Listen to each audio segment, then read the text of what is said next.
কংকন দাসৰ লগত ভয়ংকৰ ঘটনা ৰাষ্ট্ৰীয় ঘাইপথত উদ্ধাৰ কংকনৰ মৃতদেহ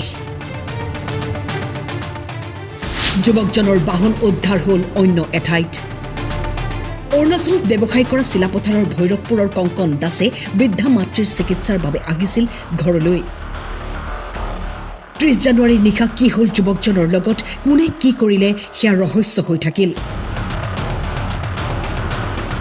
ভয়ংকৰ অৱস্থাত ৰাষ্ট্ৰীয় ঘাইপথত উদ্ধাৰ হ'ল মৃতদেহ মোৰ নিজৰ ককাই ল'ৰা হয়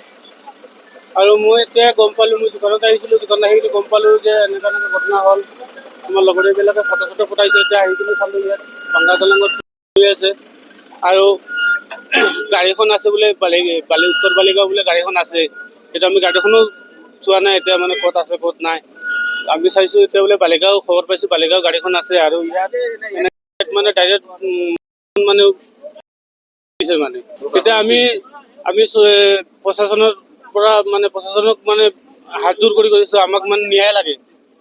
আমি দুখীয়া মানে আমাৰ ন্যায় লাগে কেনেকৈ কি হ'ল পুৰা তদন্ত কৰিব লাগে আমাৰ ন্যায় লাগে মানে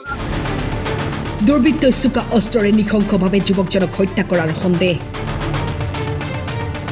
কথা হ'ল চক আজি যিটো অমানৱিকতা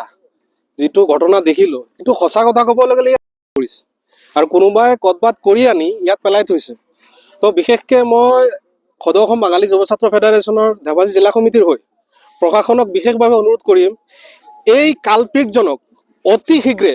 দৃষ্টান্তমূলক শাস্তি দি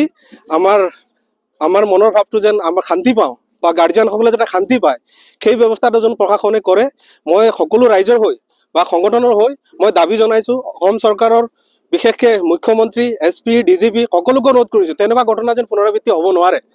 আজি চাওক এনেকুৱা ঘটনা আজি ইয়াত হৈছে কালি বেলেগ এজেগাত হ'ব গতিকে মই আপোনালোকৰ যোগেদি এটা কথা বাৰে বাৰে কৈছোঁ এই কালপিকজনক সোনকালে অসম চৰকাৰৰ প্ৰশাসন বিভাগে উলিয়াই দৃষ্টান্তমূলক শাস্তি দিব লাগে পৰিচয়টো জনামতে আমাৰ ভৈৰৱপুৰ গাঁৱৰ কৰ্ণৰ ল'ৰা তাৰ নাম হ'ল সুমন দাস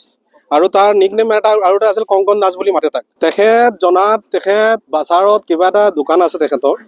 তো মাকৰ বোলে অসুস্থ মাক বেমাৰ হৈ আছিলে ঘৰত আহিছিল মাকক ট্ৰিটমেণ্ট কৰি আছিলে জনামতে তো সেইটোৱে আমি গম পাইছোঁ আৰু বিশেষকৈ আপোনালোকে আৰু চালি জাৰি চাওক আপোনালোকৰ সহায় লাগিব এই কালপিকজনক আমি ওলাব লাগে আৰু অসম চৰকাৰৰ প্ৰশাসন বিভাগক সদৌ অসম বাঙালী যুৱ ছাত্ৰ ফেডাৰেশ্যন ধেমাজি জিলা সমিতিৰ হৈ বিশেষভাৱে অনুৰোধ জনাইছোঁ কালপিকজনক ওলাব লাগে যে এনেকুৱা হ'লে অতি শীঘ্ৰ কৰিব লাগে সমগ্ৰ ঘটনাৰ উচিত তদন্ত কৰি দোষীক কঠোৰ শাস্তিৰ দাবী জনাই স্থানীয় ৰাইজে অমায়িক আৰু সৰ্বৰহী যুৱকজনৰ হত্যাৰ খবৰে মৰ্মাহত কৰিছে অঞ্চলবাসীক